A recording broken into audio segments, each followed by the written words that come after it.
आज आपके समक्ष देश में लागू होने वाले 3 नए कानूनों के विषय में कुछ महत्वपूर्ण जानकारी लेकर आई हूँ, जो 1 जुलाई 2024 से पूरे देश में लागू हो जाएंगे।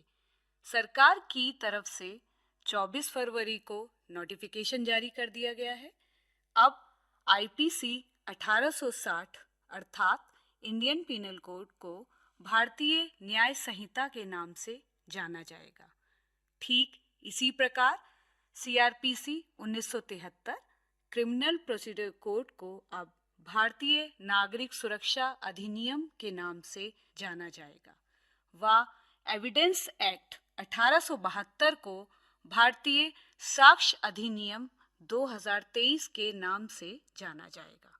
इन तीनों नए कानूनों में संविधान की मूल 3 बातों को रखा गया है। पहला, व्यक्ति की स्वतंत्रता, दूसरा, मानव के अधिकार व तीसरा, समान व्यवहार।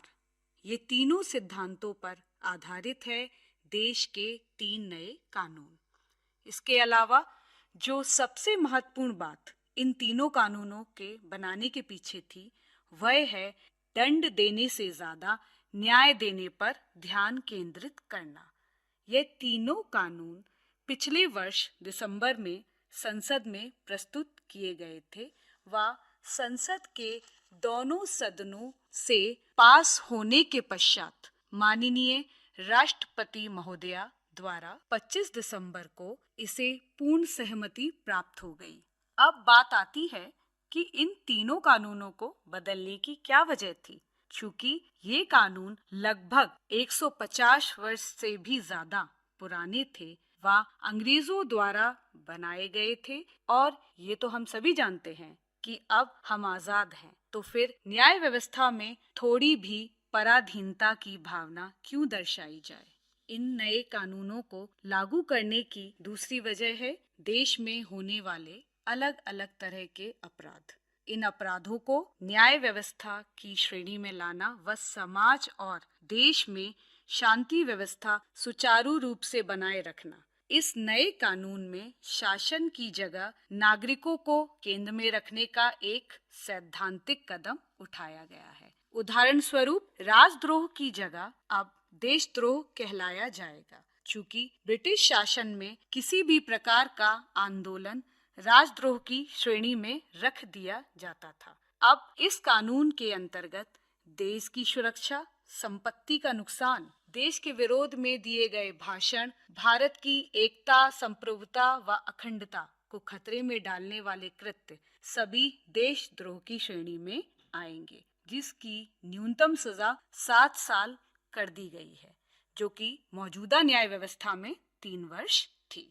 अब जो नए कानून सरकार द्वारा लागू किए गए हैं, वे अधिक नागरिक उन्मुखी हो गए। राजद्रोह का कानून अंग्रेजों द्वारा भारतीयों को दबाने के उद्देश्य से बनाया गया था। ठीक इसी प्रकार आतंकवाद को अब सामान्य अपराध की श्रेणी में लाया गया है। जैसे यूएपीए अर्थात गैर कानूनी गतिविधियां रोकथाम अधिनियम, अनलॉफुल एक्टिविटी प्रिवेंशन एक्ट को अब सामान्य अपराध से परिभाषित किया जाएगा। इसके अलावा आतंकवाद फंडिंग को भी इसी श्रेणी में रखा गया है। आतंकवाद के मामलों में मौत की सजा का भी प्रावधान किया गया है। इनके अलावा सरकार द्वारा इस नए कानून व्यवस्था में महिलाओं व बच्चों के प्रति होने वाले अपराधों को भी विशेष रूप से ध्यान में रखा गया है। जैसे नाबालिग से दुष्कर्म के दोषी पाए जाने पर फांसी या उम्र कैद की सजा का प्रावधान किया गया है। साथ ही जिन धाराओं में 7 वर्ष या उससे अधिक की सजा का प्रावधान होगा, वहां फॉरेंसिक टीम का होना अनिवार्य कर दिया गया है। मॉब लिंचिंग अर्थात भीड़ द्वारा कानून को अपने हाथ में लेने की जो घटनाएं कुछ समय से सामने आ रही हैं, उसको ध्यान में रखकर सरकार द्वारा उसे अपराध की श्रेणी में रखने का प्रावधान किया गया है। वह सजा को आजीवन कारावास से लेकर मृत्यु तक परिभाषित कर दिया गया है। इसके अलावा स्नेचिंग जैसे अपराधों के लिए अभी तक कोई विशिष्ट कानून नहीं था, जो अब बन गया है। हिट एंड रन केस, तेजी से वाहन चलाना, रॉन्ग साइड से आना, इन सभी बातों को अपराध की श्रेणी में रखा गया है। वह सजा का भी प्रावधान किया गया है। इसके अलावा अब सुनवाई वीडियो कॉन्फ्रेंसिंग से भी करवाई जाएगी और इसकी उचित व्यवस्था की जाएगी। यदि कोई अपराधी फरार है तो उसकी गैर मौजूदगी में भी मुकदमा चलाया जाएगा। इन तीनों कानूनों में सबसे अच्छी बात यह है कि अब ट्रायल कोर्ट का फैसला न्यूनतम 3 वर्षों में देना होगा। इसके अलावा ऑनलाइन एफआईआर भी अब होगी, जिसे ई-एफआईआर के नाम से जाना जाएगा। एफआईआर को डिजिटल किया गया है, वह सुनवाई को भी ऑनलाइन कर दिया गया है। तो ये वो कुछ महत्वपूर्ण बदलाव थे जो कानून में किए गए। इसके अलावा अब किसमें और क्या परिवर्तन हुए हैं वो भी हम देखते हैं। जैसे आईपीसी में 511 धाराएं थी, जो अब 358 होंगी। धारा 302 अब 103 कहलाएगी। ठगी के लिए लगाई जाने वाली धारा 420 अब 318 कहलाएगी। भारतीय साक्ष्य अधिनियम 2023। न्याय प्रक्रिया में साक्ष्य का बहुत महत्व है। इस अधिनियम में अपेक्षाकृत ज्यादा बदलाव नहीं किए गए हैं।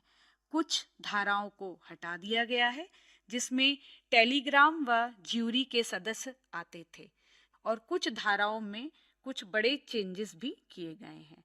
नए अधिनियम में कुल 170 धाराएं हैं और 12 चैप्टर हैं। कुछ धाराओं के स्थान को बदल दिया गया है और कुछ धाराओं को विस्तार पूर्वक बताया गया है। आज का युग डिजिटल का युग है, इसीलिए कानून में भी इंफॉर्मेशन और टेक्नोलॉजी का इस्तेमाल अब हो रहा है। अब डॉक्यूमेंट्स में इलेक्ट्रॉनिक और डिजिटल रिकॉर्ड को शामिल कर लिया गया है, जो कि एविडेंस एक्ट के अंतर्गत धारा 65B में आते हैं। नए कानून में अब इलेक्ट्रॉनिक एविडेंस को 2 भागों में बांटा गया है। पहला, प्राइमरी इलेक्ट्रॉनिक एविडेंस। इसमें mobile phone, CCTV camera, laptop, computer इत्यादि आते हैं। दूसरा, सेकेंडरी इलेक्ट्रॉनिक एविडेंस। इसमें CD, pen drive, print out, photocopy इत्यादि आते हैं। पहले एविडेंस एक्ट के सेक्शन 65B को लगाए बिना इन एविडेंस को माना नहीं जाता था। जैसा आपने अपने मोबाइल या सीसीटीवी से किसी घटना को रिकॉर्ड किया और बिना 65B सर्टिफिकेट के उस घटना को एविडेंस के रूप में कोर्ट में प्रस्तुत कर दिया, तो कोर्ट ये देखेगी कि घटना यदि प्राइमरी इलेक्ट्रॉनिक एविडेंस है, अर्थात आपने अपना मोबाइल ही पुलिस या कोर्ट को दे दिया है, तो यह सेक्शन 65B बगैर भी एविडेंस माना जाएगा। और यदि आपने घटना को पेन ड्राइव, सीडी या प्रिंट आउट के रूप में कोर्ट को दिया, तो यह सेकेंडरी इलेक्ट्रॉनिक एविडेंस के दायरे में आएगा। और यदि आप 65B सर्टिफिकेट को सेकेंडरी एविडेंस के साथ अटैच नहीं भी कर पाए, तो भी कोर्ट का जब तक फैसला नहीं आता, आप सेक्शन 65B को एविडेंस के साथ अटैच करवा सकते हैं, जो पहले नहीं था, किंतु अब यह नए कानून में जोड़ दिया गया है। एक महत्वपूर्ण बदलाव यह भी हुआ है कि पहले सम्मन कागजों पर भेजा जाता था, किंतु अब सम्मन इलेक्ट्रॉनिक माध्यम से यानी कि ई कोर्ट्स के द्वारा भेजा जाएगा। इसके अलावा नए कानून में ज्यादातर कार्य प्रणाली को पेपरलेस बनाने की कोशिश की जा रही है, अर्थात कोर्ट अब इलेक्ट्रॉनिक मोड में कार्य करेगा। इस प्रणाली के उपयोग में आ जाने के बाद कोर्ट के फैसलों में देरी नहीं होगी। याचिकाकर्ता अपने केस से जुड़े सभी दस्तावेजों व क्या प्रक्रिया चल रही है, वह कितने समय में केस का फैसला मिल जाएगा, यह भी ऑनलाइन डिजिटल माध्यम से ज्ञात कर सकेगा। वह विरोधी पक्ष के वकील द्वारा क्या एविडेंस दिए जा रहे हैं, क्या जजमेंट पास हो रहा है, कौन से नए पिटीशन फाइल हो रहे हैं, ये सब जानकारी डिजिटल कर दी जाएगी। इससे समय व पैसा तो बचेगा ही, साथ ही न्याय प्रक्रिया भी निष्पक्ष रहेगी। इसके अलावा दस्तावेजों में अब इलेक्ट्रॉनिक व digital record email, server log, computer files, smartphone, laptop, website, location data और डिजिटल उपकरण पर मेल को भी शामिल कर लिया गया है। इसके अलावा एफआईआर, केस डायरी, चार्जशीट व केस का फैसला ये सभी डिजिटल हो जाएंगे। सभी पुलिस स्टेशनों में ईमेल का एक रजिस्टर बनाया जाएगा जिसमें शिकायतकर्ता व आरोपी दोनों की ईमेल, फोन नंबर व अन्य विवरण को शामिल कर लिया जाएगा। पुलिस की ओर से किसी भी संपत्ति की तलाशी व जब्ती की वीडियो रिकॉर्डिंग करवाई जाएगी व इस वीडियो रिकॉर्डिंग को बिना विलंब के मजिस्ट्रेट के समक्ष प्रस्तुत किया जाएगा। तो यह वह कुछ महत्वपूर्ण जानकारियां थीं जो मैंने आपसे साझा की। धन्यवाद। बहुत ही अति महत्वपूर्ण जानकारी दिव्या सहन जी ने दी।